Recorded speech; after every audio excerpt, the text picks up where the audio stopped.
Good morning. Thank you all for being here. Today we conclude the lecture that Professor Adán Cabello began yesterday at the Facultad de Lletres i Turisme. This morning we will have the third lecture, and this afternoon the fourth and the final one.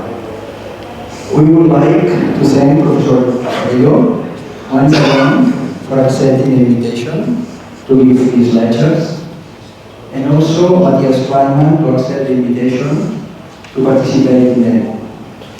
Many thanks to both. I would also like to thank Albert Ramon for being with us these days. In Catalonia and in Spain, Albert has played a fundamental role in the development of quantum mechanics. Thanks, Albert. In yesterday's lectures, we are able to enjoy Adam's rigor, precision, depth, and enthusiasm. It is a true pleasure to have you here with us and to be able to listen to you. Thank you very much. Thank you very much. Es un honor ser hoy aquí. It's an honor to be here. And this is the third lecture, and the most complex one.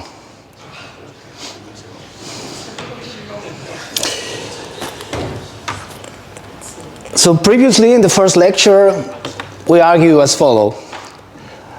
If we want to understand quantum theory, we have to know exactly what quantum theory, and we have to tell clearly what quantum theory is not. So we present the axioms and how these axioms are used in practice.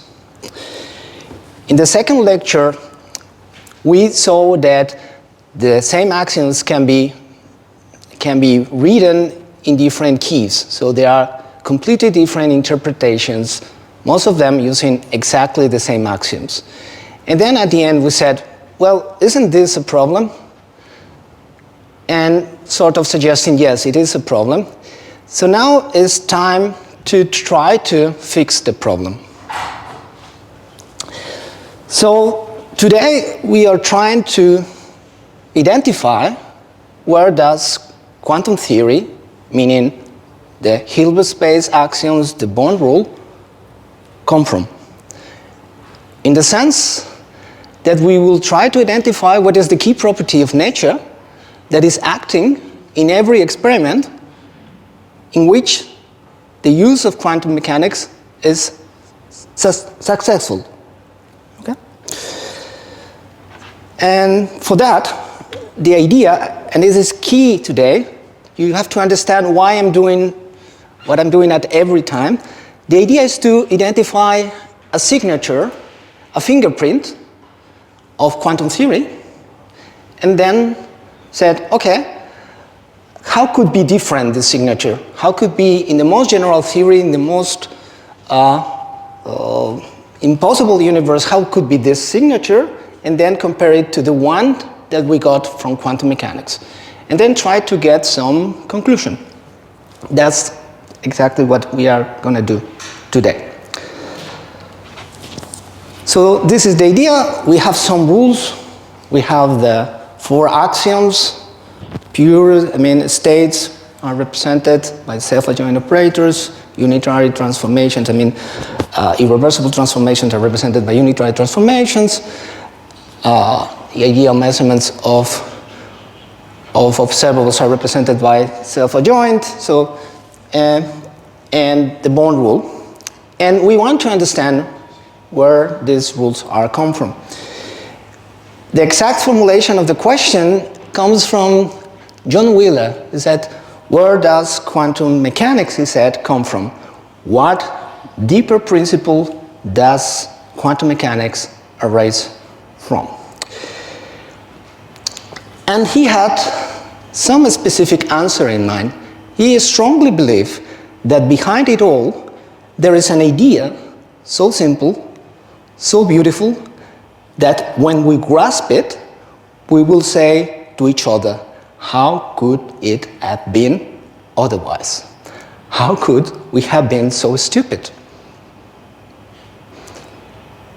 but it's taking time. Now we are in a century time framework. So when you ask people, and we have this conversation this morning, I mean, what is behind this? What is the essence of quantum experiments? Is that, oh, it's objective randomness. Objective randomness is the exact words that Anton Zeilinger used to explain the whole thing. But if you go to the original writings, you have essentially the same idea on the different names. Inherent indeterminacy, essential unpredictability, fundamental randomness, indefiniteness of properties, irreducible individuality of processes. And these are the words that more or less were used mainly by Niels Bohr, but also by Heisenberg at the beginning, and they have reframed it depending on how this evolution, I mean, how the discussion progressing historically. So the first question is,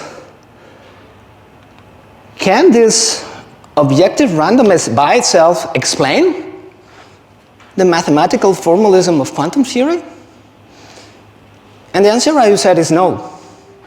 I mean, first of all, when you say that a process is objectively random, you just describe this individual behavior of this process. You don't really account for the architecture before, not just this process, but all of them.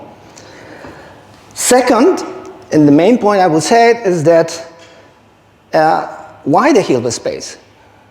I mean, how you derive from this statement, oh, there is objective randomness, how you derive the axioms? Then there's the suspicion at the end of the talk yesterday. We noticed that a recent set of reconstructions of quantum theory actually require each of them about 6-7 different principles to really get something equivalent to the Hilbert space.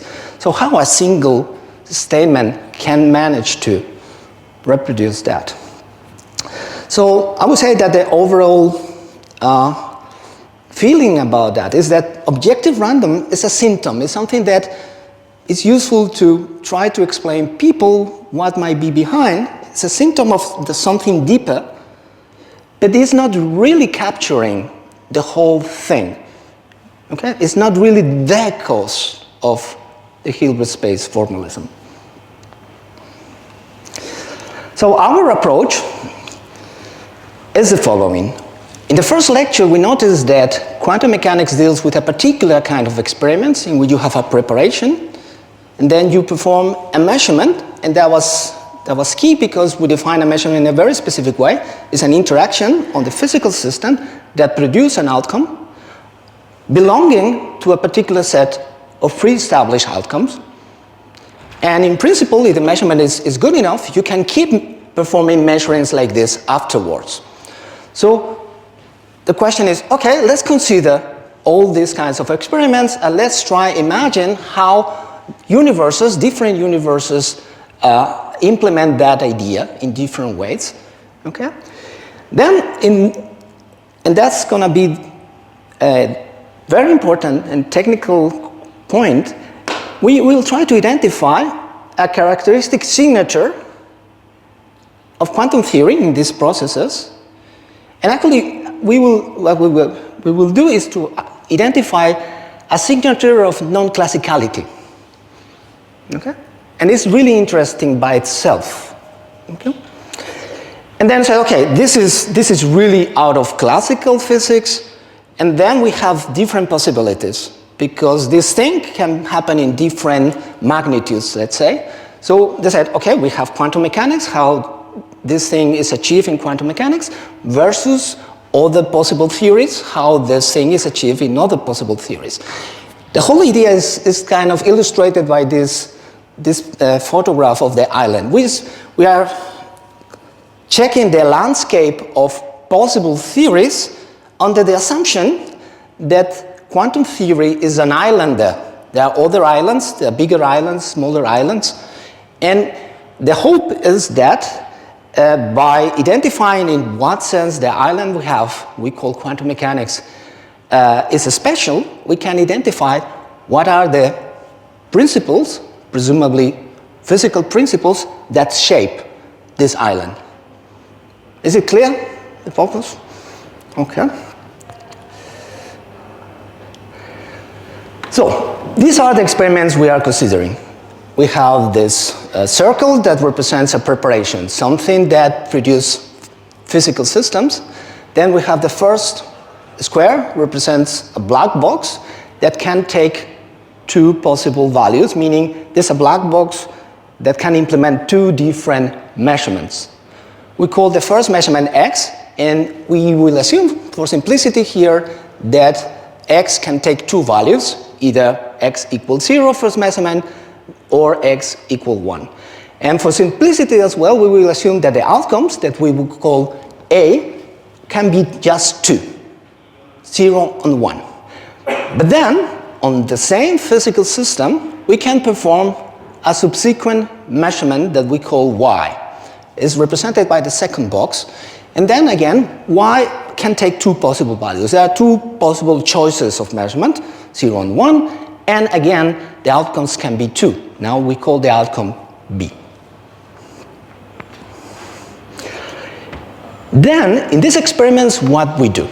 We repeat these experiments many times. We collect the statistics, and the statistics means the different probabilities for the four combinations of x and y. And then we collect all these statistics into a matrix in which in the first row you get here, this is the probability of A being 0, B being 0, 1x is 0, and B is 0. So the first row is the probabilities of the four possible combination of outcomes for the first choice of measurements.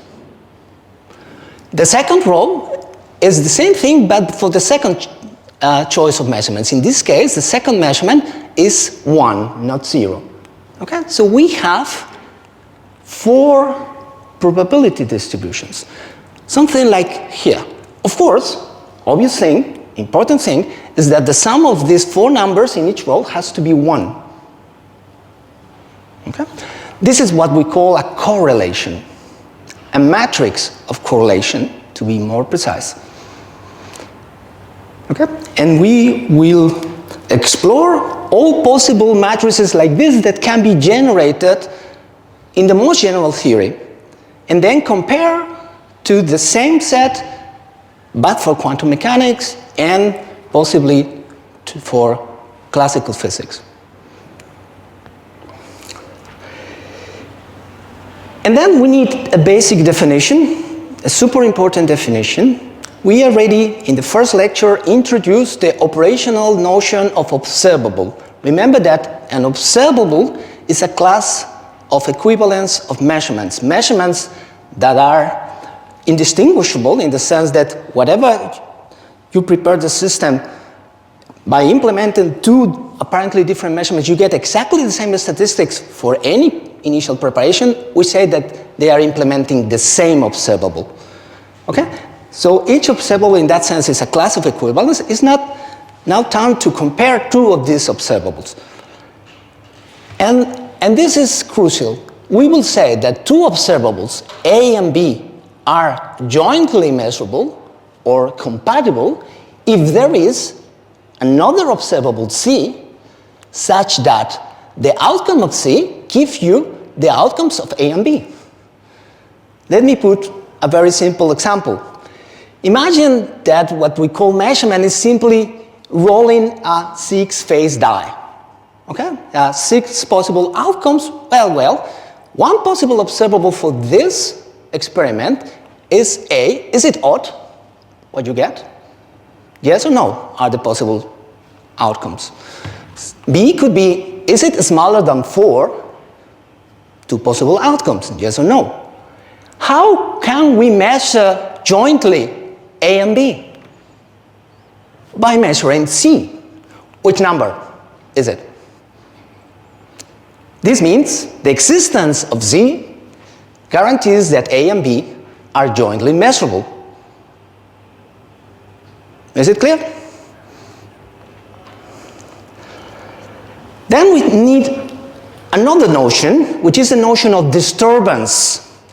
We will say that a measurement of observable A disturbs observable B if, for some initial state, if we first measure A, we change the outcome statistics of B with respect to the case in which we just measure B alone.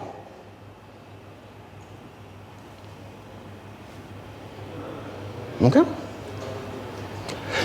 And we say that a measurement of A does not disturb B if, for any initial state, this first measurement does not provoke a change in the outcome statistics of B. Okay?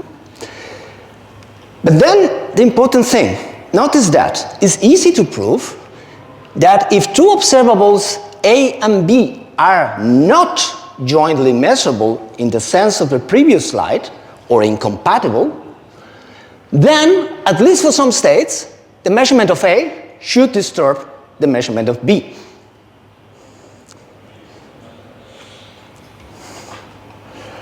But then this observation leads us to a definition. The definition of ideal measurement. An ideal measurement of an observable is one that does not disturb any incompatible observable. Because mathematically, any measurement of A should disturb any subsequent measurement of an incompatible observable.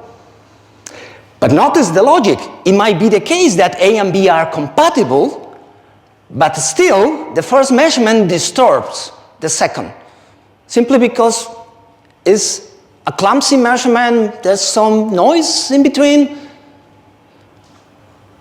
This definition of ideal measurement removes these cases and focuses your attention on measurements in which this does not happen.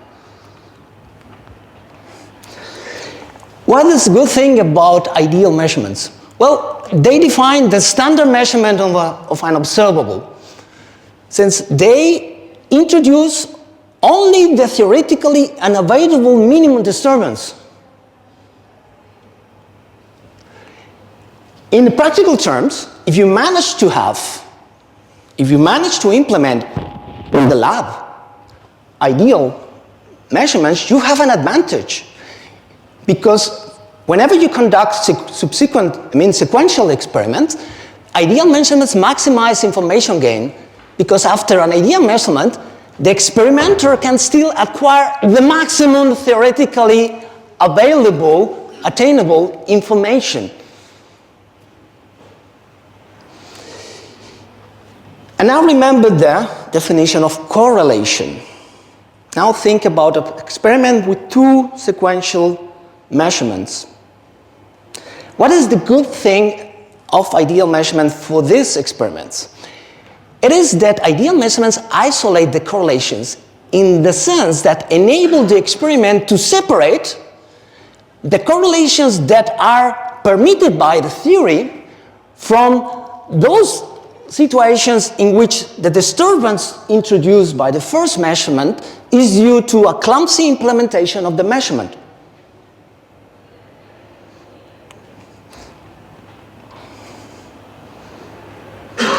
The statement is, and I have to prove this statement, that the correlations produced by sequence of ideal measurements of compatible observables provide a defining signature of every theory.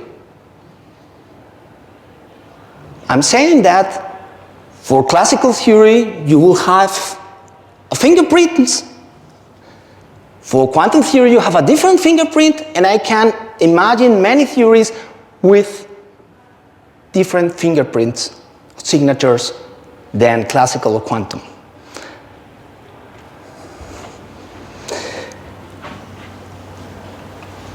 So we will refine the approach. It's exactly as I said before, the same story about the landscape and the possibility of identifying islands and so on.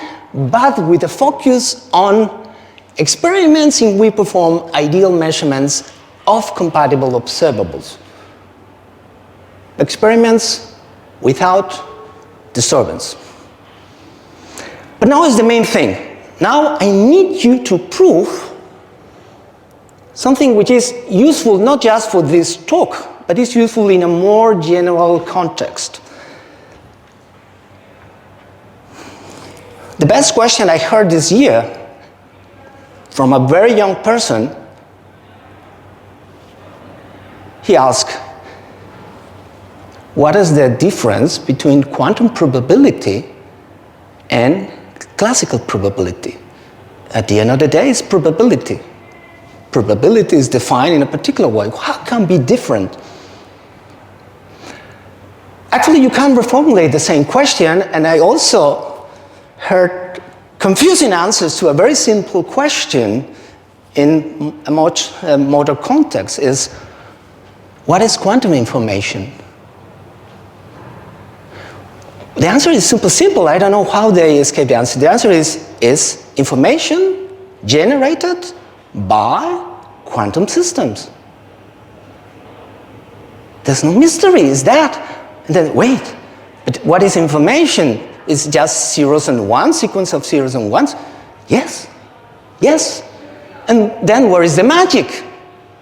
Where is the magic? What makes a sequence of zeros and ones generated by a quantum computer fundamentally different than the sequence of zeros and ones generated by a classical computer, for instance? And for us, what is different from, in these experiments, from a matrix of probabilities, of correlations generated using quantum systems versus a matrix of correlations generated by a classical system. So this discussion now is about that. Even if you don't care about the rest of foundation, it's interesting because it gives you the answer to this question. And it's a mathematical answer that, as far as I know, is not explained in absolutely any faculty, and it's very simple, actually. First, we have a blessing here in the focus on ideal measurement, because in the case of theories of ideal measurements, and then under the assumption that any observable, including all coarse-grainings, can be measured through ideal measurements, it happens the following, that in general doesn't happen. If observable A and B are jointly measurable, observable B and C are jointly measurable, and observable C and A are jointly measurable, then under these conditions, observables A, B, and C are jointly measurable. I insist this happens here. It doesn't happen in general. But it's going to be very useful to prove what we want to prove. And now I have to introduce my favorite friends since 2009. I never ever heard or cared about graphs in my life, but suddenly all my life started to turn around graphs. Okay, so because graphs are useful, allow you to state results in a very simple visual way. That's why we need graphs. I mean, there's a colleague of mine who said, can you please explain the same thing without using graphs? Yeah, but it would take me 1 hour. Let me explain with graphs, and it's going to be 1 minute. So now imagine you have observables A, B, and C, right? And now imagine that A and B are jointly measurable, and C is jointly measurable with A and with B. So we will represent each of them by a vertex of a graph. It's observable by a vertex of a graph, and then we put an edge between two of the observables if the observables are jointly measurable. Okay? Then here, for ideal measurements and the conditions I said before, every click a clique is a set of mutually connected vertices, is a set of mutually compatible observables. Here we have a triangle, that's a clique. That means that there's a single observable such that by measuring that we can measure A, B, and C. Whenever you have a clique, you can jointly measure the observables represented by the vertices. Is it clear? We have, of course, we have to invent a nice name for that. We call it the compatibility graph of that set of observables, or C graph, to be cool. Right? Ready? Oops, oops. Don't look, don't look, don't look, don't look, don't look, don't look, don't look. What's going on? Don't look. You are looking. All of you are looking. That's... Okay, this is an example of a compatibility graph, which is a little bit more interesting. And it refers to the situation we mentioned before. I mean, we said, okay, we are measuring two observables, x equals 0 and x equals 1. And we are measuring, in the second place, y equals 0 and y equals 1. So we have 4 observables, so we have 4 vertices. But we are interested, we are saying, in experiments in which what I measure here is compatible, jointly measurable, with what I measure in the second place. Therefore, automatically, I have to write down an edge between x0, y1, y0 and y1. And also between x1, y1 and y0. But in principle, we can have extra edges between the x's or not. Let's assume, because I didn't say anything about that, let's assume that we don't. So that square would be the compatibility graph corresponding to this sequential experiment measuring sequence of ideal measurements of compatible observables. Okay? Are you ready? Why the colors? Some people are thinking, why I put colors? You will see. But not now. Remember what we extract? Super important. Remember the purpose of the whole experiment is to get a matrix 4 by 4 numbers in which for sure these 4 numbers sum up to 1, the same for the second row, the same for the third, the same for the fourth. What about the diagonal? Sorry? The diagonal. Okay, wait. There are more conditions, but not the diagonal. There are another condition what is not so obvious, is we are saying that there's no disturbance. No disturbance, I mean the first measurement doesn't disturb the second. What does it mean? It does mean that the probability of the second measurement equals 0 shouldn't depend on whether you are measuring in the first place 0, x equals 0, or x equals 1. But these are the whole set of conditions for our experiments.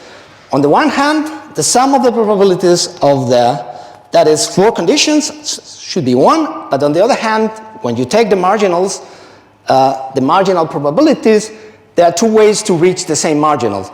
We are assuming that these 2 ways gives you the same number, simply because we are assuming that the measurements are not disturbing.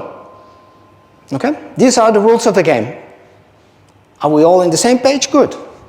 Because now I have a question for you.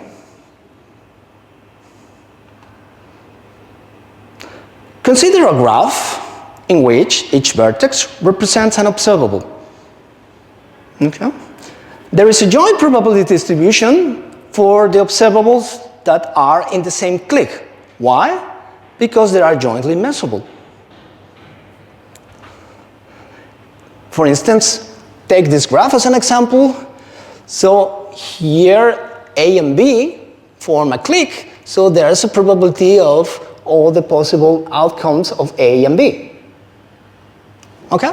Then we have this big clique here, B, C, E, G. Okay? This means that they are jointly measurable, which implies that there's a joint probability, like this. And we also have this blue joint probability corresponding to the observable CDG. Okay? In addition, if a vertex or a click is in several clicks, then the marginal probability distribution for the corresponding observables of the click should be the same for every way to compute, simply because ideal measurements of compatible observables do not disturb compatible observables, by definition.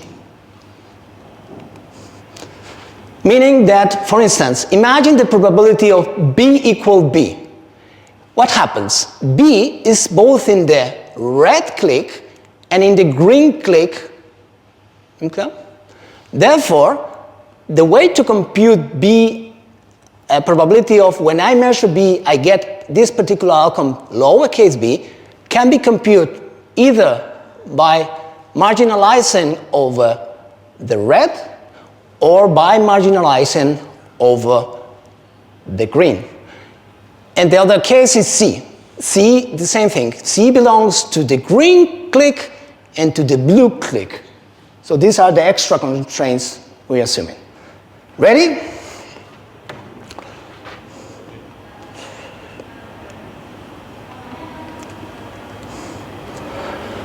Simple question. Which graphs guarantee the existence of a global, single, joint probability distribution from which all the observable marginal distributions can be recovered? When I'm absolutely sure that there is a joint probability distribution for all the observables that explains the marginal probability distributions that I took. In classical physics, always, that is exactly the meaning of having a classical model. But I'm not asking you, I'm asking you about mathematics. You might say, well, whenever two observables are not joint measurable, you are deeply wrong. Nope.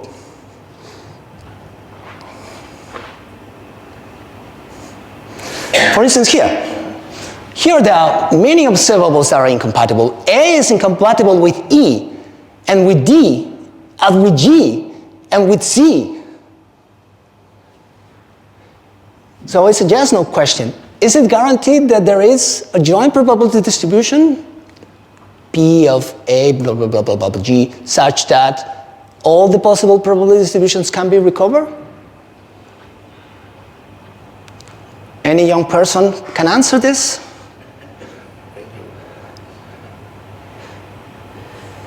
Have you ever heard about Boroviev? You ever heard about Boroviev? Boroviev theorem should be taught in any quantum mechanics course. Well, it should be taught in high school. This is Nikolai Boroviev. And he proved a theorem that for our case reads like this. A global probability distribution consistent with all local marginals is guaranteed to exist if the graph is chordal. I never heard this word before, so I check a little bit, what does it mean? Oh, it means it does not induce cycles of length greater than 3. I never heard this cycle thing in my life, really. So actually it means it doesn't have induced squares, pentagons, hexagons, heptagons, that I know. But what is induced? Induce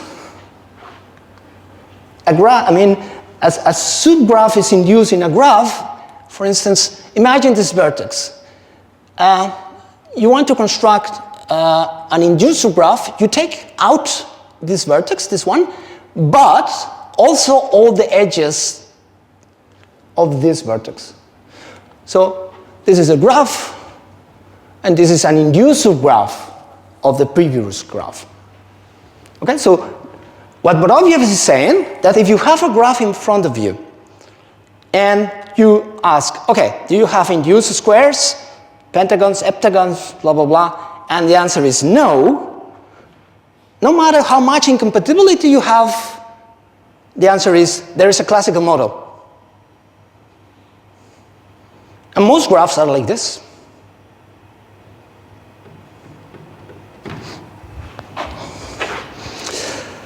For instance, here, is it guaranteed that there is a joint probability distribution? Can you find any induced square, pentagon, hexagon, heptagon here?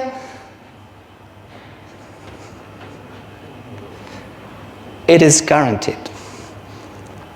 Here is a classical model, no matter how much money you spend.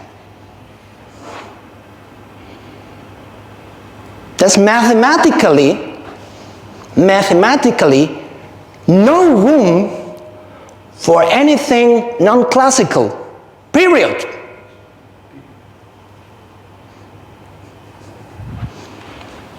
What about this graph?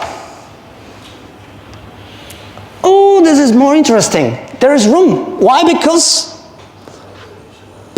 there is no guaranteed existence of a non-classical model. There's no guarantee. It might happen. It might happen that when you have in front of you the specific probability distribution, you manage to construct. But in general, without knowing the specifics of this probability distribution, if you just see the graph, there's room for something non-classical, mathematical room. Now we'll see what the experiment says.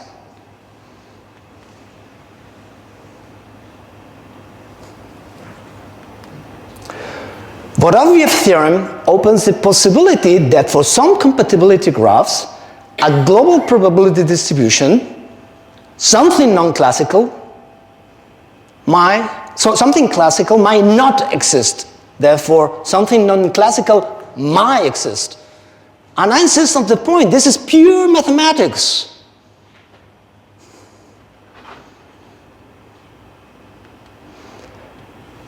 But this immediately attracts your attention to the simplest non-chordal graphs. I mean, graphs in which you do have in use squares.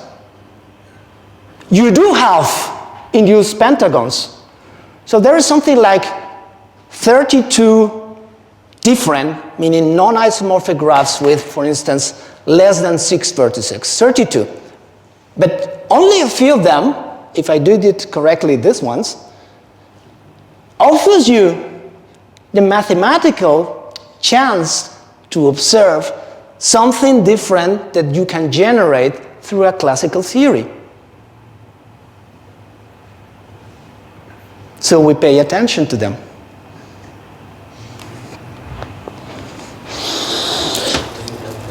And now, is it clear? This is super important. I mean, is it clear why I'm obsessed with some particular graphs of compatibility, C graphs?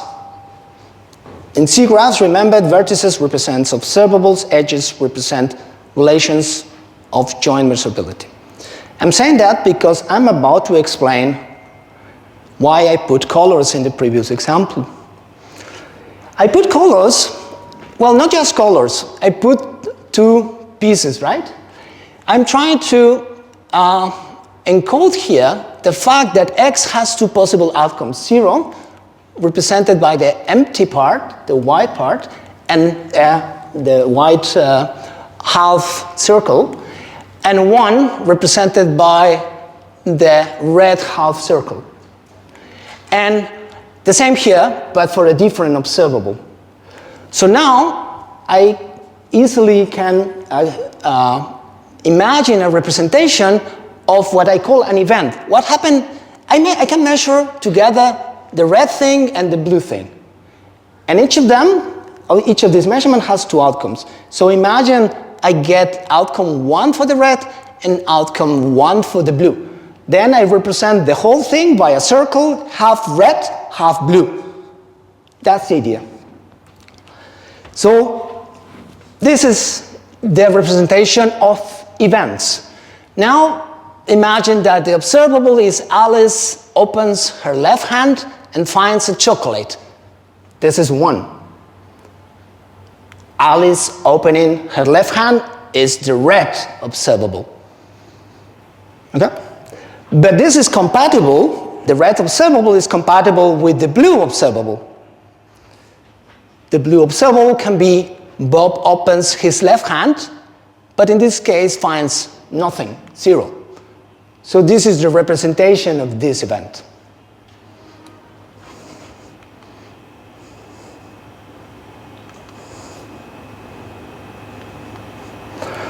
This is another case. We have also another 2 observables, and in this example represent Alice opens her right hand and finds nothing. Then is yellow empty. Bob opens his right hand, violet, and finds nothing, empty. Okay? So now we have a representation of events. For what? Well, to establish relationships between them, in particular to define mutually exclusive events. 2 events are mutually exclusive if there is an observable whose measurement produces each of the events, but each event corresponds to a different outcome. So here they are measuring the same 2 observables, and in this case Alice is getting 0, Bob is getting 0, and here Alice is getting 1, Bob is getting 1. Therefore, these 2 observables are mutually exclusive. But then I will use this representation. That's a line, but this line has 2 colors, and these colors encode the observables you need to measure to declare the 2 events to be mutually exclusive. It gives you extra information. Okay? So these 2 events are mutually exclusive because when Alice measured the yellow, and these 2 parts are mutually exclusive, but also because when Bob measures the violet, gets different outcomes. But notice that to declare 2 of them mutually exclusive, it would be sufficient to Alice measure the same thing and get into different outcomes. Because then we can say, okay, but Bob can measure different things, but these 2 things are still impossible because we define a more convoluted observable such that the 2 events are mutually exclusive. So now we can construct what we call the exclusivity graph of the situation. We had the compatibility graph for 4 observables, pairwise compatible this way. Therefore, we can measure together the red and the blue, and this measurement provides 4 different events whose relations of mutual exclusivity are encoded in this part, and so on for the other edges here. But notice that in total we have 16 different events, and the relations of exclusivity among them, between them, and the reasons why we declare each pair of events mutually exclusive are encoded in this beautiful thing. You still here? Good.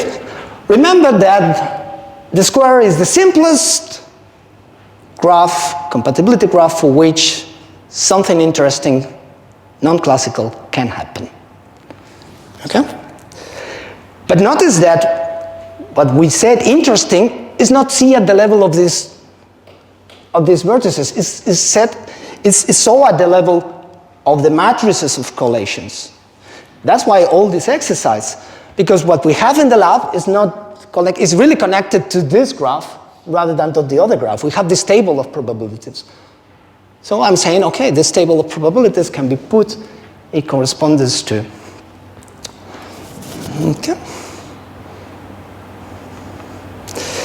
So remember that Borovia theorem opens the possibility, mathematical possibility of something interesting, and then it's about to identify situations, experiments in which this non-classicality can be revealed.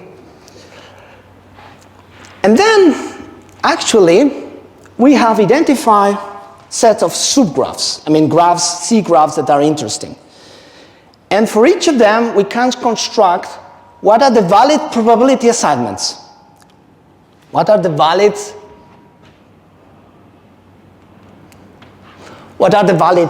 matrices? In some theories, this matrix is valid, in some other theories, not. That's what we expect. Okay?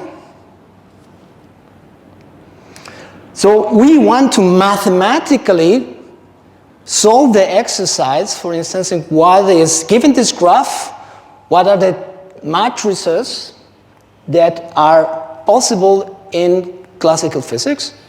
Given this graph, given this compatibility graph, what are the possible matrices in quantum mechanics? What is the possible matrix in this crazy theory you have in mind? And so on. That is the idea.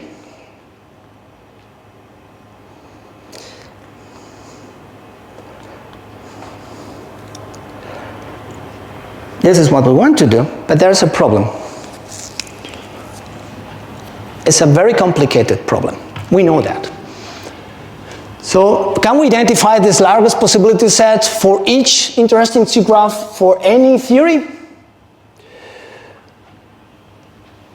We can, in principle, but it's not a good idea. And this is going to be extremely technical, but is important for the next movement. Why is not a good idea? Because you can prove that in quantum mechanics, imagine you assume that quantum mechanics is the right theory, and I give you a matrix of correlations for a particular graphs like this. And I ask you, can I realize this matrix, this table, within quantum mechanics? Surprise, surprise, surprise. It can be proven that there is no general procedure to decide whether a given correlation is physically or realizable in quantum mechanics. Suggesting that, yeah, we know that we make the joke at the beginning of the first lecture. Is it realizable if there is this self-adjoint operators, this set of 8 projectors with this particular context, with this particular satisfying this? If the answer is yes to that question, then yes, nature do it. Nature does it. But if not, no. Okay, but how can I find? Finding this is the problem. Sometimes it's very difficult. And this just suggests that mathematically the characterization of this set is complicated. So it is not a good idea to focus your attention in complex things to look for clarity. It's a suicide. Historically, it has been a suicide.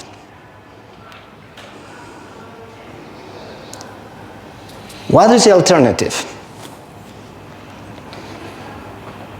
Now, the key movement is coming. Okay? This is what is completely different than any other attempt, technically. Well, you'll see that it's not quite true, but... So we notice... Oh, by the way, let me present. This is the graph of exclusivity for the square. This is the graph of exclusivity for the pentagon, which is another nice candidate for non-classicality. But now, inside both, you can identify a pentagon of exclusivity. Right? Coming from a completely different scenario. But still, it's a pentagon. It's common too. Actually, the pentagon is everywhere. Everywhere where there's something interesting to say. It's not. Okay? So, let's define the set of pentagons coming from any compatibility graph. And we said, instead of keeping the colors of the pentagons in the original E-graphs, we simply draw them intentionally with black edges. So, okay, I know there's extra information, but let's assume I don't pay attention to this extra information. And then I consider what I call a black E-graph. The black E-graph does not keep any information on what a scenario, on what compatibility graph produced the 5 events. That's it. Okay, you are not paying attention to certain things. Why is this interesting at all?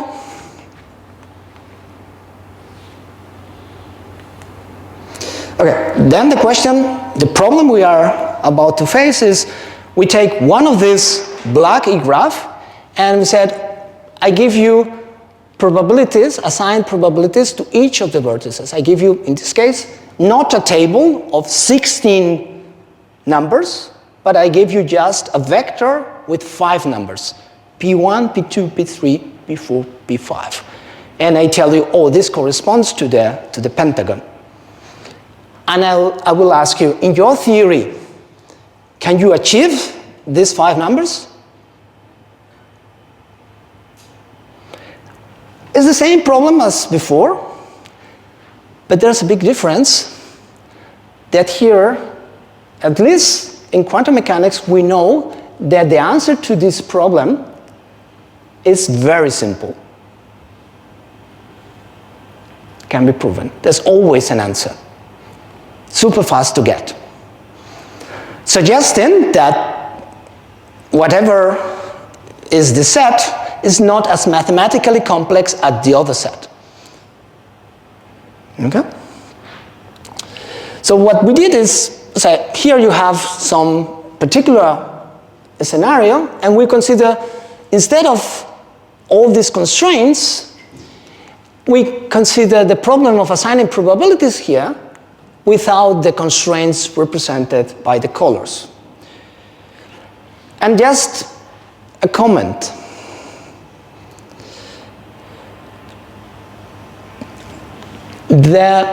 What is called in mathematics membership problem for this graph is undecidable.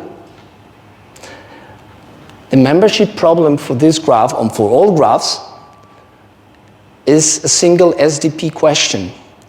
It's simple. But, and that's the point, the correlations that are possible here are a strict subset of the probability assignments that are possible in the black graph. Question: if we know I can prove that this is simple to decide and this is impossible to decide, where is the origin in this mathematical undecisibility? My personal answer, trivial answer, in the colors. If you don't pay attention to the colors, everything becomes simple. But if you insist in paying attention to the colors, okay, you can do that. Actually, we can do that. We can do that. If this is, oh, now is the moment in which Adán is cheating. No, I can do that. I can really go the whole explanation I'm gonna go through today, but arguing on the color graphs. But then, instead of 4 lectures, I would need 6 lectures. Okay? And you have things to do. So the problem is, what are the valid probability assignments for the black E-graph, or any black E-graph, in your theory? The argument is that, well, presumably what is valid for the black graphs is also a fingerprint of each theory. Okay? But now mathematically it's something that we can deal with.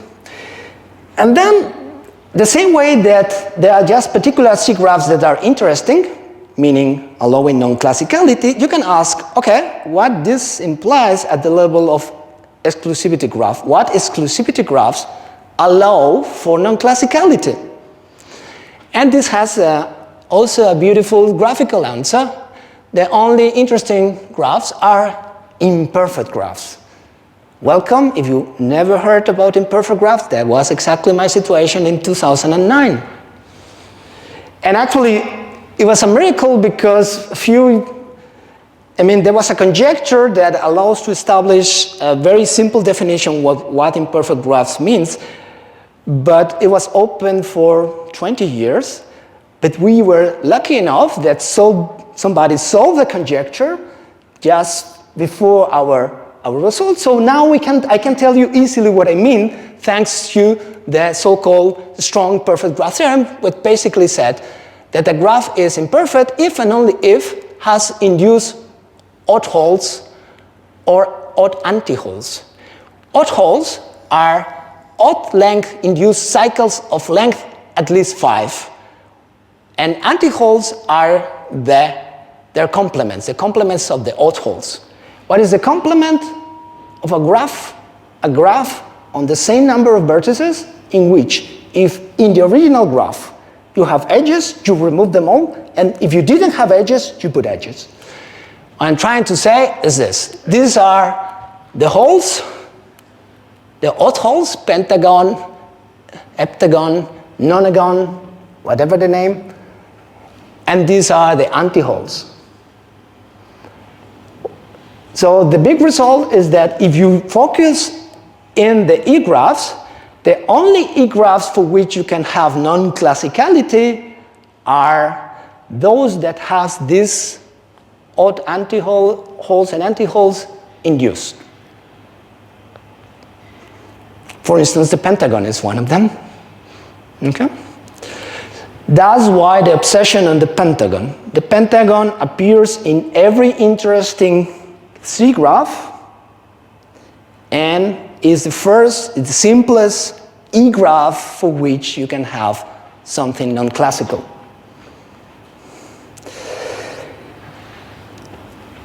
And this is the most powerful tool of the whole argument. Result number 2. The outcomes of ideal measurements of observables such that all these coarse grains can be measured ideally satisfy the following. For every set of pairwise exclusive events, the sum of the probabilities cannot be larger than 1. This is highly non-trivial. Let me explain why.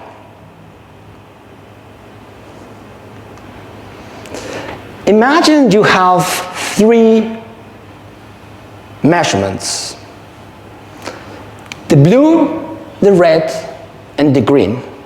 Imagine each of them has 3 possible outcomes. The blue has outcomes A, B, and C. But now the red has B, D, and E. And the green has A, D, and F. What you know is that the probability, when you measure the blue, the probability of A plus the probability of B plus the probability of C has to be 1 by the laws of probabilities. And the same for the red, and the same for the green. That's fine. What this theorem is telling you is something else that is valid for ideal measurements under these conditions. It is that the probability, what are mutually exclusive? A is mutually exclusive to B because it is in the blue measurement. A and D are mutually exclusive because they are mutually exclusive in the green experiment. B and D are mutually exclusive because they are mutually exclusive because of the red experiment. And this theorem is telling you something extra. The probability of A plus the probability of B plus the probability of D has to be larger or equal. This could be an equal 1, but no more. On all theories for ideal measurements of sequential ideal measurements, and the assumption that all the measurements, all the observables can be measured ideally and all its coarse grains can be measured as ideally. This is going to be the game changer. This is going to be the effective tool that will allow us to answer the question, what is the set of possible vector assignments for any given graph in the most general theory like this?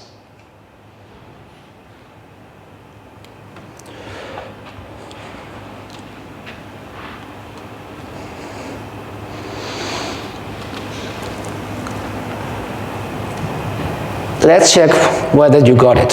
You have a pentagon. Let's make the assumption that you assign the same probability to the 5 vertices.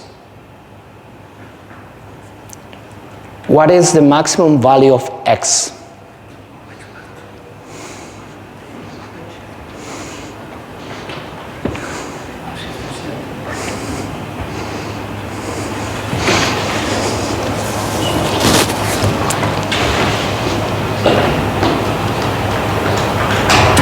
One over 2, right? They said for every click, a click now, an edge represents that they are mutually exclusive. And we said this theorem, 1, says that the probability of 2 mutually exclusive events cannot be larger than 1. So x plus x equal 1, therefore maximum value of x, 1 over 2. Trivial, right? In the 70s, there was a branch of a program called quantum logic in which people realized that the experiments I was mentioning in a completely different language were particularly important, and then asked themselves this question: what is the maximum value of x? And they got this answer, 1 over 2. And because of this answer, they decided to quit the program,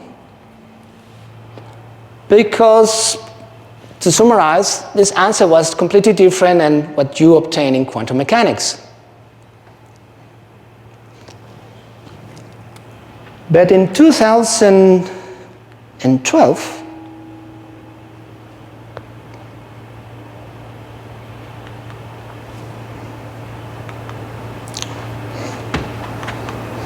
okay, the reason is this one. This was what I said. But in 2012, in Madrid, I realized the following. There could be an experiment in one city, Vienna, obtaining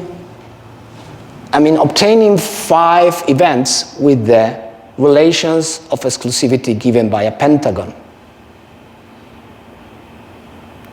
But if something is possible in Vienna, if this experiment happens in Vienna, we believe that the same experiment could be happening everywhere else, in particular in Stockholm. So I can put a camera in the lab in Vienna, I can put another camera in the lab in Stockholm, and watch the 2 labs from Madrid.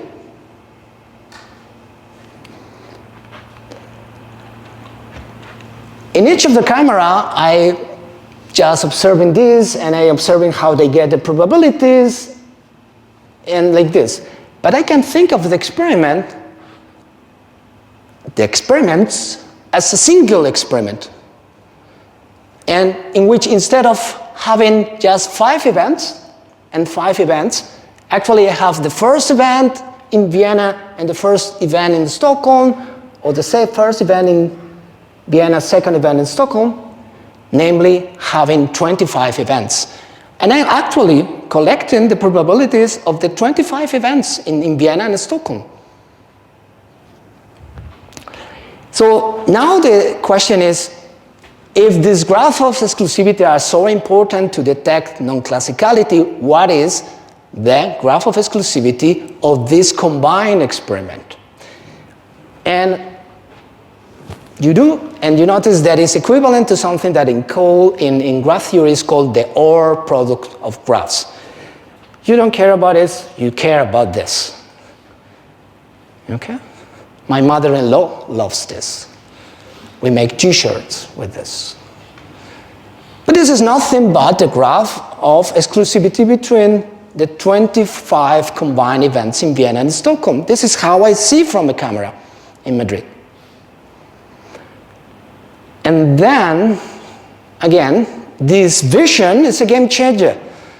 Because remember, we have a theorem saying that for any set of pairwise mutually exclusive events, for all the series, the sum of the probabilities of these elements cannot be larger than 1. And here, if you pay attention, you can identify a a subset of 5 events that are pairwise. All of them are pairwise, mutually exclusive.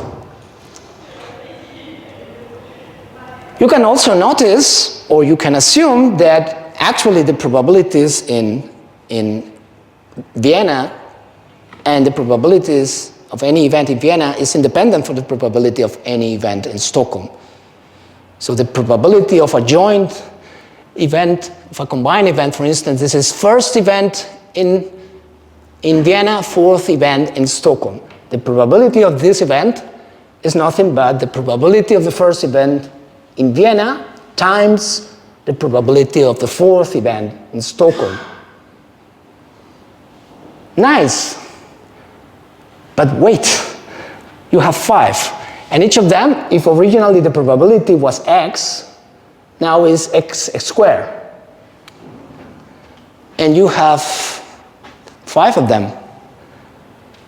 So actually, this way of arguing says that, no, cannot be as high as, in this series, cannot be as high as 1/2. X, in all this series, at most, can be 1/√5.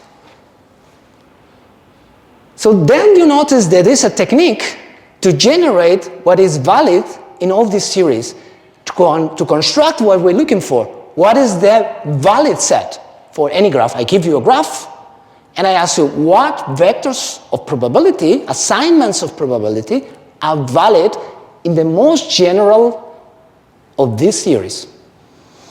Remember, at the end of the day, we will take the most general and compare the corresponding set in quantum mechanics. That's what we are trying to do.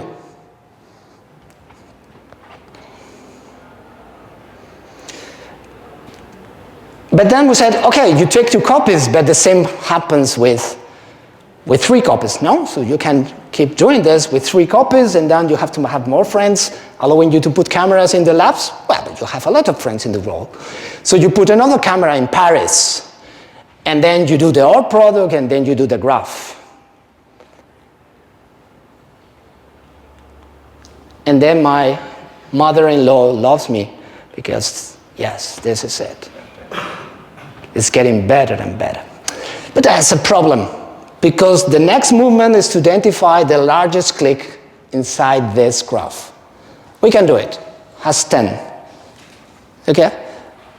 But then, of course, that you have more friends, and then you go to Girona, and then you do an experiment with a pentagon, and then you put a 4th camera, and then you get a largest graph, and then you have to identify the largest clique, and then you need a supercomputer. But if you have too many friends, which is 5, supercomputer cannot identify. But this is a good technique to shape what is possible and what is not possible. And we managed to make the first breakthrough. For a particular kind of graphs, namely self-complementary graphs, graphs in which the graph is isomorphic to the complement, which is exactly the case that happens with the pentagon. The complement of a pentagon is the pentagram, but it's a relabeling of the vertices. It's the same graph. This is what is called a self-complementary graph. And for this graph, we managed to prove that the set of valid assignments in all this series is something that is called, in graph theory, the theta body of the graph. Please, please, please, please try not to read the mathematics. Just read theta body. Don't read the rest, please. Okay, typically I cover it, but I don't want to cover anything today. Okay, it's a theta body, we prove it. And it was super interesting. And the way we prove it was, how can you do that? How can you prove it? And we prove it the following way. For this graph, we can identify a set of assignments that for sure, if you take infinite copies, if you have infinite friends, and you take the super infinite graph, and you apply the theorem, all these behaviors, all these assignments are not violating the theorem. So you put all these assignments here. in the good bag. Then immediately you detect assignments that are not working. For instance, think about it, the 1/2, 1/2, 1/2 we have originally, and the reason why these people in the 70s stopped the research program is actually not working. When you take 2 copies, it's violating the theorem. It's what we said, it's larger than 1 over square root of 5. So game over. So you put in the thrash. But what was the problem? What is the problem of the technical problem? Is that there are many assignments that are here. You don't know what to do with them. You cannot prove that they are here. You cannot prove that they are here. That was a technical problem. But then the miracle is that we proved that for every assignment here, you can identify one super good, that if you put 2 cameras, the super good and the I don't know, and you do it, it doesn't work. It's invalid. It violates the theorem. So you throw it to the trash.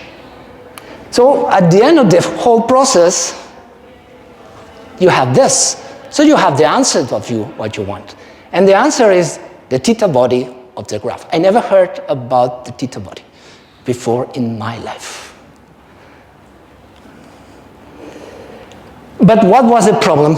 The problem is that it just worked for some graphs. So this is the answer to the problem we were looking for. What is the most general set of probability assignments for graphs? But we found the answer just for self-complementary graphs. And it took us 5 years to prove the very same thing for any graph. What we prove in 2014 actually holds for any graph. And the proof the proof in the paper is several pages, but if you really think about it, it's 1 line. 5 years wasted. It's 1 line. It's this very simple thing. Every graph you can imagine is an induced subgraph of a self-complementary graph. That's the whole thing. This is all you need to prove the main result. And it's obvious, right? Well, it's not obvious, but I think we can. This is true because for any graph you can imagine, you can make this construction. You can take the graph, put here the graph. Now you take the same graph but the complement. So imagine this is the heptagon, then this is the anti-heptagon. And then this line here means that you connect all the 7 vertices of the heptagon, anti-heptagon, with all the 7 vertices of the heptagon. And then you put the anti-heptagon here again, you connect this with this, and then you put the heptagon here. And you connect this.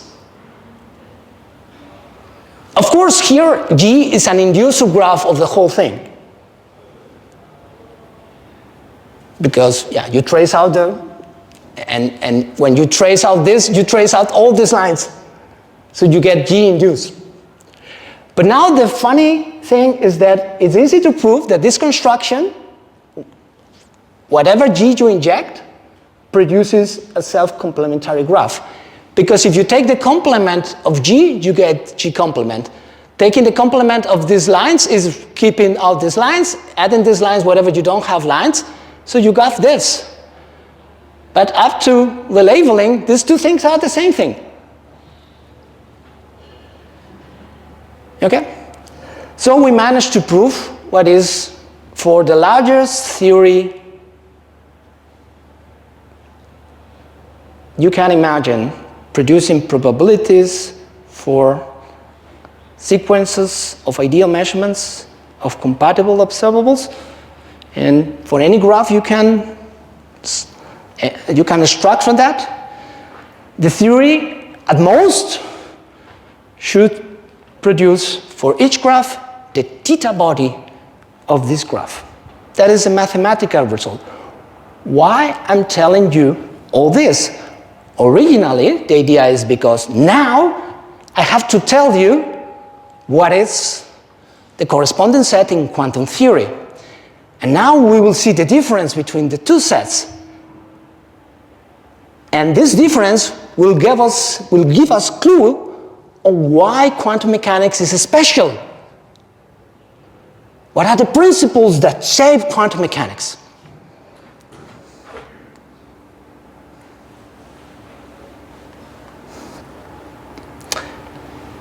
But the theta body can be rewritten in what in physics we call the Dirac notation. And look how it's defined. The theta body is nothing but the set of probabilities, vectors of probabilities, so these are vectors of probabilities, in which each of the probabilities can be computed this way. You take a unit vector, you take a projector that can be related to the unit vector, it's a rank-1 projector. So you have vectors, you have inner product. Wait, you have a Hilbert space. I mean, you have unit vectors, yes. You have rays. But look,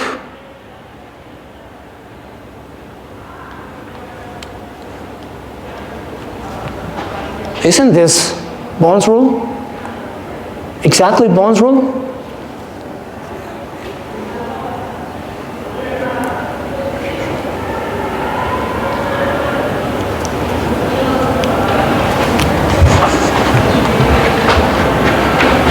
And that's a problem. In a previous paper, we proved that in quantum mechanics, for these experiments, everything you can generate is the theta body. And for each graph, the theta body of each graph is a really complicated convex set. And you have infinite of them. So what is going on? Okay, now the funny thing, relax a while. The theta body was not physics. The theta body was invented by mathematicians to put, in connection to a practical problem, namely computing the Shannon capacity of a graph. Is something important in communication, in classical communication. And it's NPs, but Laszlo Lobatz found a quantity that's SDP that puts a bound on that, and also puts a bound on another NP, which is the chromatic number of the graph. So they construct this quantity that is easy to compute, that provides useful bounds, and then they simply make the corresponding convex set. So it's a practical tool. But we discover that this practical tool in combinatorics and graph theory happens to be a fundamental physical set. It's the prediction of quantum mechanics for these experiments, for any graph. This is a story, but the message is that, for whatever reason, quantum theory realized all that is mathematically possible. Nature realized absolutely all the mathematical possibilities.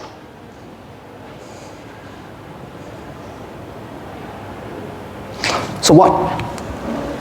We were wrong. From this perspective, quantum theory is not an island in an ocean. From this perspective, quantum theory is the ocean. It's the whole thing. There's no logical possibility to go beyond. Saturates all logical possibilities. Nature saturates all logical possibilities for these experiments.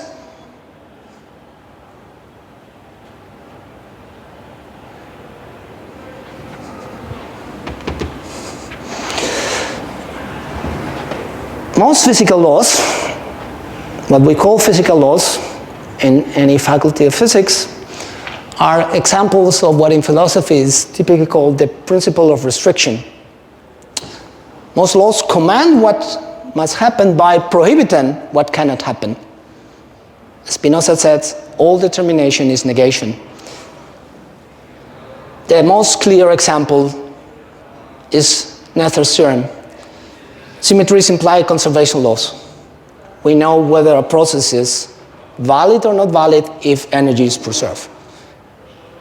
We know how far the rocket goes because energy is preserved. The sum of kinetic energy, potential energy should be preserved, therefore we know exactly. And this is what we call a law in physics. This is what we use in physics to make predictions. Mainly. In thermodynamics, it's like this. The first law restricts the creation and destruction of energy. The second restricts process, stating that the total entropy for a closed system must always increase or remain the same. But I need your feedback. There are examples of some other kinds of laws in physics. A few of them, but there are examples in high energy physics. Examples of, if we decide to use philosophy, we call Plato's principle of plenitude. Possibilities permitted are not just potential, but actual occurrences. Or using Murray Gell-Mann words, everything not forbidden is compulsory. Gell-Mann called it the totalitarian principle. Plato called it plenitude. And that is my beautiful example.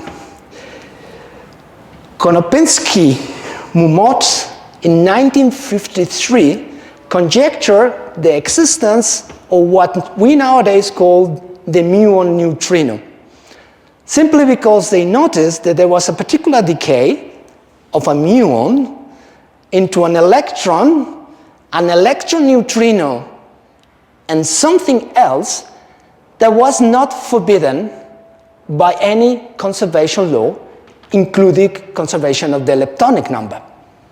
So they said, if there's nothing prohibiting, that should exist. In 1962, Lederman, Schwarz, and Steinberger discovered that.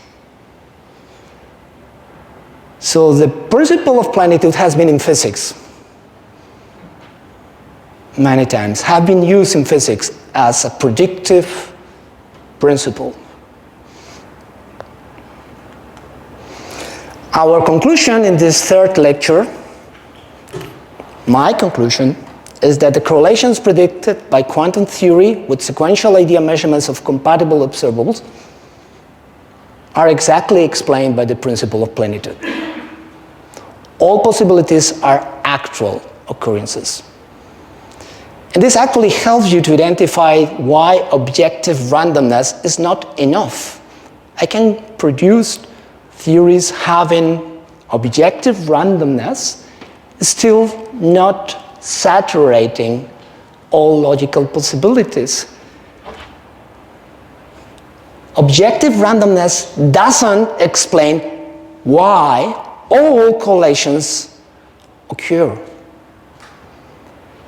What explains that is total absence of any restricting condition.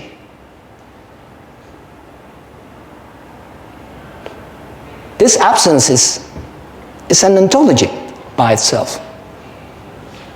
The absence of restrictions is an ontological statement.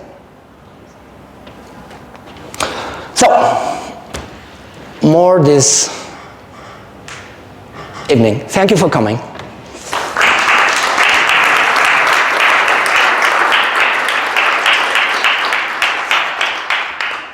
Thank you, Adán. It's time for questions. So why is classical probability theory wrong? Classical probability wrong is not wrong, it's just a subset, a strict subset here. I mean, it corresponds, in this language, it corresponds to another graphical object. Given a graph, classical probability, the set of possible vector assignments in classical probability for any graph is what in graph theory is called the stable set, which is a strict subset of the theta body exactly for the imperfect graphs. Okay? Which is something that we observe. It's not just quantum theory provides non-classicality. The first intuition actually was there. Quantum theory provides non-classicality for every compatibility graph in which mathematically non-classicality can happen. That was the first. And at the level of the events, it's even more clear. Quantum theory provides non-classicality for every imperfect graph, which is mathematically the only place in which non-classicality can happen, and saturates the logical possibilities. So if I remove from exclusivity graph a single edge, then I get quantum mechanics? Repeat the question? So if I observe that there's any two events which cannot be measured simultaneously or whatever, you say aren't compatible, or how do you want to call it? If you have your pentagon and you remove... I have a model. No, you don't remove, but I have a classical model of this subset. So if you have a pentagon, for instance, for which you have, for instance, this value, 1 over square root of 5, that by the way, is the finite value. If you take infinite copies of the pentagon, you cannot reduce more, 1 square root of 5. So a valid assignment is you assign 1 over square root of 5 to the 5 vertices of the pentagon. But if you remove one vertex, then the quantum set and the classical set are equal. Are both a polytope and are both the stable set of this line graph. This is a statement. So, and actually this is, to be absolutely honest, this is a starting point. When we take two copies, we obtain 1 over square root of 5. And we immediately notice, not just that is smaller than 1 over 2. Actually, what really triggers the whole project is that it's exactly the maximum in quantum mechanics, already with 2 copies. But this only happens with the pentagon. Well, with the pentagon for every self-complementary graph. But among the smallest one, it just happens for the pentagon. And just happens for the pentagon, and this assignment is possible only in sequential measurements. If you look for a pentagon in a Bell scenario, you can prove that this value never happened. That's why we also need this thing. But this is the whole story. Okay, any other questions?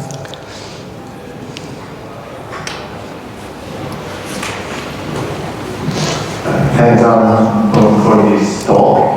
Probably I will need more time to understand all the topics here, a lot of things. But I have a question. For instance, this experiment on the bell that makes this idea of non-locality and so on, the representation would be the square? Would be a square. Okay. But this is not possible to being explained by classical mechanics or classical theory? The particular assignment, no. The particular assignment is not possible to explain because precisely the matrix of correlations you get in a typical Bell experiment, first of all, that's the first observation, it's crucial observation. The Bell experiment, the simplest Bell experiment, you say it, is represented by a square. And this is mathematically crucial, space-like separation, consideration whatsoever, simply because mathematically the square is the simplest compatibility graph where non-classicality can happen. When I was a student, I was always answering, okay, how to prove, why you need the observables of Alice to be incompatible, what happened? What is the maximum non-locality that is possible if the two observables of Alice are jointly measurable? And then Vorovyov theorem tells you, well, this is equivalent to trace a diagonal in the square, and therefore there's a classical. There's always a classical joint probability distribution, so non-locality is vanished. So you need the square, which implies in practical terms that you need the local observables of Alice to be incompatible, and you also need the local observables of Bob to be incompatible. And then, so the first reflection is that the square is, and then you said, then you go to the experiment, you go to the lab, you generate a table, and this table in this language doesn't belong to the stable set, which is the set of possible collection, and is a point in the theta body. And then the famous question is how nature does it.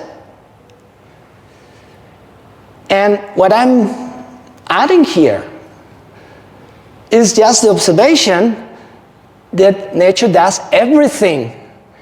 You love that particular point, but nature does all the other points, including the ones that fascinated Einstein, the ones that allow you to predict with certainty.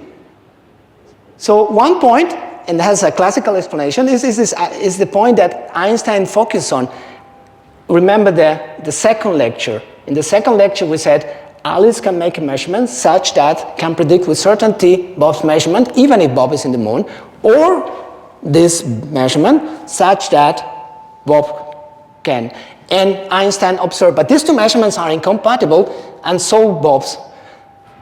Therefore, according to quantum mechanics, there's not a joint, there's not a state satisfying that. But he added, the probability distribution in this case is classical. We have a square, but Einstein was generating a probability distribution inside the classical set. Very peculiar one in the sense that I can predict with certainty. And John Bell moved something and then generate a probability distribution outside the classical set with exactly the same rules. Okay? So non-locality is that. All the forms of non-locality, all the forms of non-contextuality, of contextuality, is that. But I don't understand why then you need the pentagon. I need a pentagon because I have to be honest. Because, first of all, the Bell test, as I put in this particular slide, is full of pentagons. Actually, every Bell test is full of pentagons. How was this? Yes, it's here. Here you have the graph of exclusivity of the Bell test, and you have a pentagon. But I can prove that all Bell tests have pentagons of exclusivity, all of them. And the pentagon is the simplest E-graph for which non-classicality can happen. So this is why I focus on the pentagon. But let me add something to your question. I focus on the pentagon, but I don't pay, intentionally, I don't pay special attention to the Bell test. Because the Bell tests imply extra restrictions that, for instance, forbid the 1 over square root of 5, which was really the driving force. I can prove that it's impossible in any Bell to get this particular vector, that is possible in a sequential experiment. And we tested in the lab. Actually, we tested in Vienna and in Stockholm. That's why the things are chosen. Okay? But it works for Bell. But now is, okay, but Bell has extra. Every Bell scenario has extra constraints, the colors. Now, a question is, if I add these extra constraints, I recover also the quantum set there? And the answer is yes, but I need 2 more hours. And it's unpublished, but so eventually it will be there. But I need 2 hours. Okay.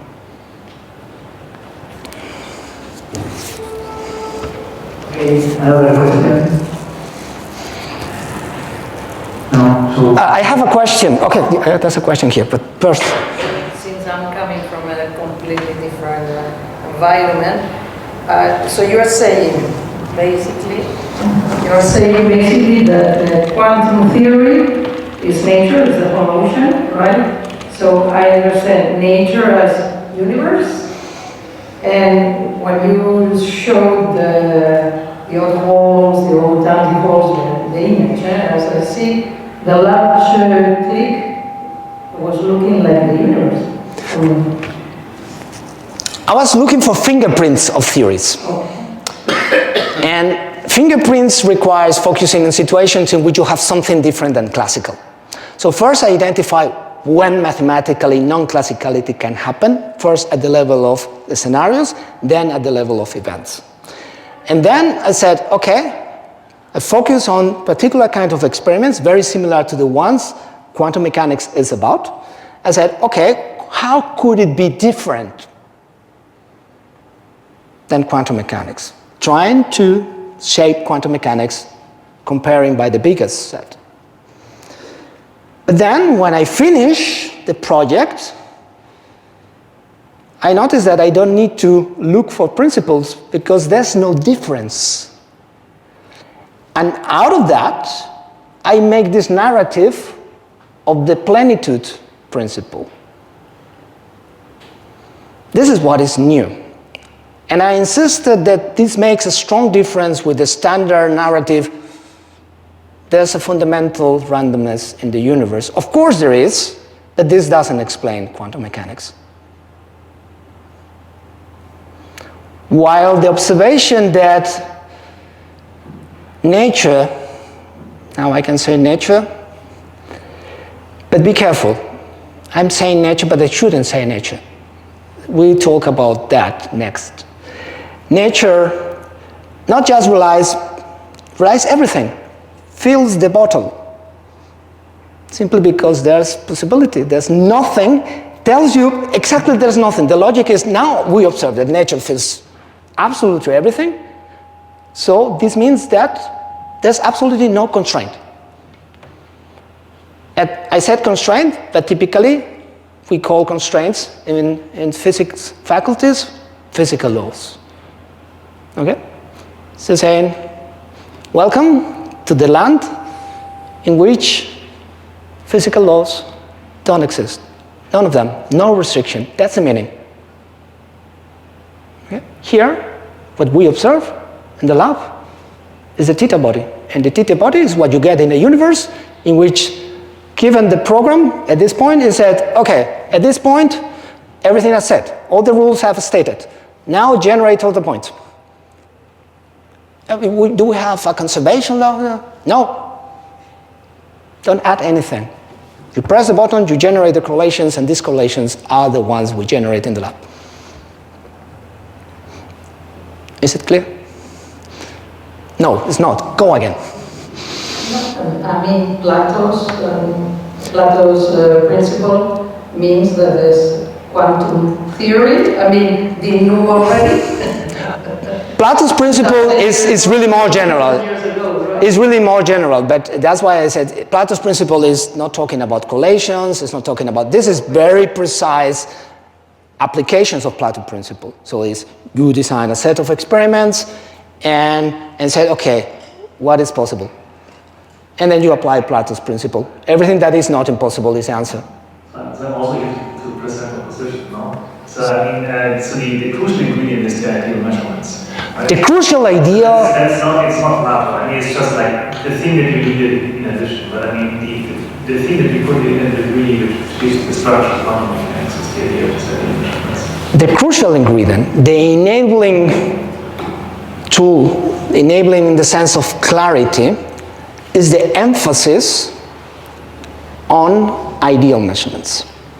That's why I never said anything about quantum mechanics. I put the emphasis saying ideal measurements are what you got in these sequential experiments, and you want to separate noise introduced by the measurement from the ideal possibility. So you have a clean picture of the correlations, a clean fingerprint footprint of the theory that is behind the real thing, without the noise.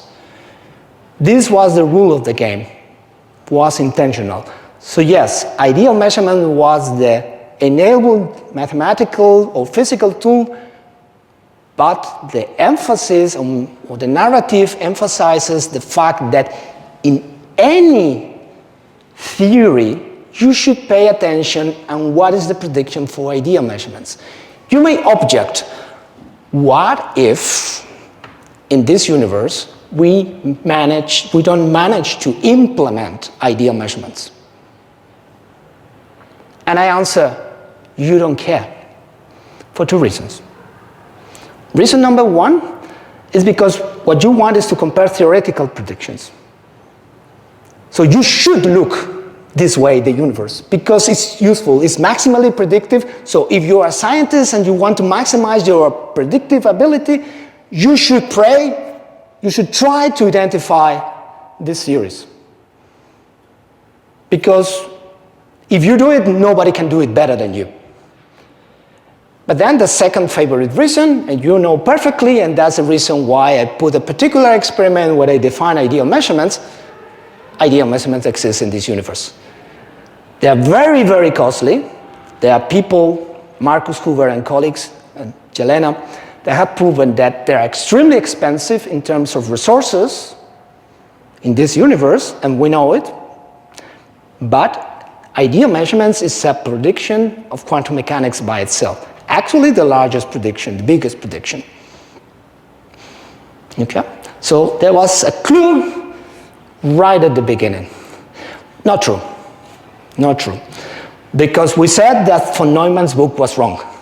Von Neumann wrote the first set of axioms in quantum mechanics, but make a mistake in chapter 4. The transformation rule in chapter 4 is not Luder's rule. It's wrong. In 1951, Luders realized that there was an inconsistency between Born rule and the transformation in von Neumann's book, and corrected. And this is what we call an ideal measurement, the correct thing. So quantum mechanics started in 1951. So we are celebrating the wrong thing.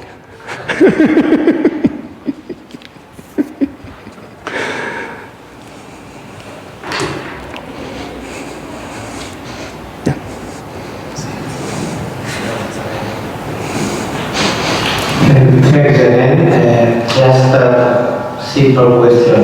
You said in this universe, you didn't say in the universe. That's not a simple question.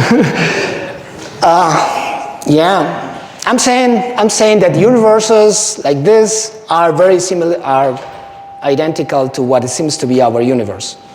So it's all I can say, because remember what is our project? The project is to identify what could be the ontology explained in the rules of quantum mechanics. And I'm giving you an answer because logically the answer doesn't exist. I'm just describing universes, sets of them, many with different particularities, different than ours. Also, that's interesting. That's good. That's a good question. Now I got it. In which, okay, you will get quantum mechanics. But I didn't explain anything. I didn't explain why the Planck constant has the value it has, or the electron mass has the value it has. So there could be more universes. And then compatible with that, I don't know. That's why in chapter 1 was this division in quantum mechanics in two parts. The abstract probability theory in layer 1 versus the rest. Now you know the honest answer, because I can explain the first layer but not the second. Okay, when I manage to explain the second, I will come back. Okay, but it's not gonna happen soon. So there could be more universes with the same rules of quantum mechanics. I mean, quantum probability theory, I don't know.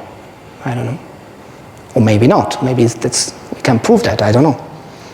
That's it. Actually, when I finished this program, when I reached this conclusion, I had no hope to prove the second layer. I never think you can really derive the mass of the electron of the specific value of the Planck constant. But my colleague Paolo Perinotti convinced me that it's possible. So let's see. Okay. Maybe it's time to finish. Thank you. Thank you. Thank you.